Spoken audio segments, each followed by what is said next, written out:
Hello everyone, আজকে বানাবো আলু ভর্তা। একদম পারফেক্ট একটা মজাদার আলুর ভর্তা।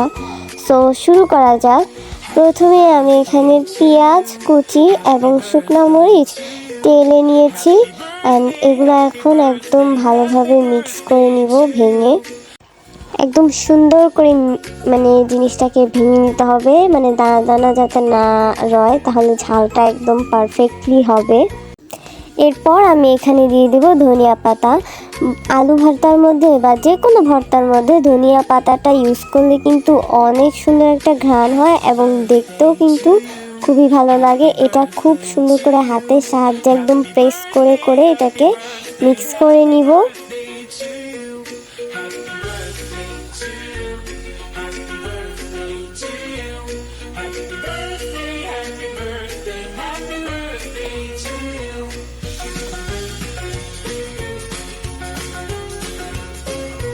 মিক্স করা হয়ে গেলে আগে থেকে সিদ্ধ করে রাখা আলু আমি এখানে দিয়ে দিব।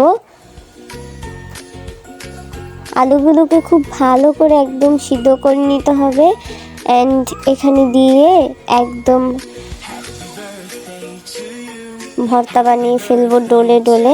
এগুলো কিন্তু অন্য আপনার গ্লাস বা যে কোনো কিছুর সাহায্যে করা যায়, বাট হাতে যে ভর্তাটা বানানো হয় ওইটার স্বাদটাই না অন্যরকম থাকে। হাতে একদম করা ভর্তাটাই বেশি মজা হয়। সো আমি হাত দিয়েই করে নিব।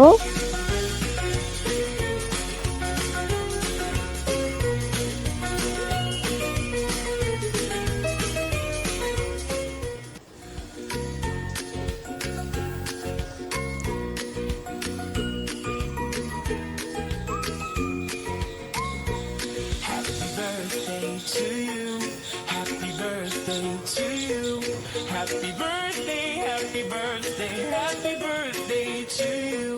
Happy birthday to you. আলুটা খুব সুন্দর করে এটা করার পর ডলে নেওয়ার পর এখানে আমি যা ছিল সব ইসের সাথে এগুলো মিক্স করে নিব। একদম ভর্তাটা কিন্তু অনেক মজা হয়, একদম ধনিয়া পাতা দিয়ে খুবই মজা লাগে খেতে। সো আমি সব একসাথে মিক্স করে নিয়েছি অ্যান্ড মিক্স হয়ে গেলে উপর থেকে একদম সরিষার তেল আমি এখানে দিয়ে দিব। ভর্তার মধ্যে মাস্ট বি কিন্তু সরিষার তেলটা দিতেই হয়। এটা না দিলে কিন্তু ভর্তার যে মজাটা সেটা একদমই পাওয়া যায় না। তো এখানে আমি সরিষার তেল দিয়ে নিব।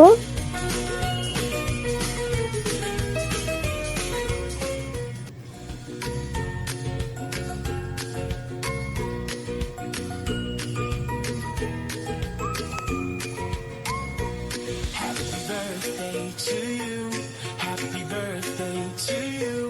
Happy birthday, happy birthday, happy birthday to you. Happy birthday to you. Happy birthday to you.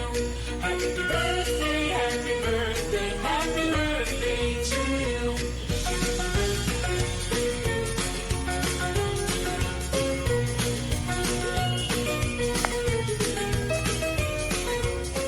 এই তো আমার আলুর ভর্তাটা ডান। একদম দেখতে কিন্তু খুবই ইয়ামি হয়েছে, দেখেই বোঝা যাচ্ছে এটা কিন্তু অনেক মজা হবে। একদম পারফেক্ট হয়েছে, দেখতেই লোভনীয় লাগছে একদম।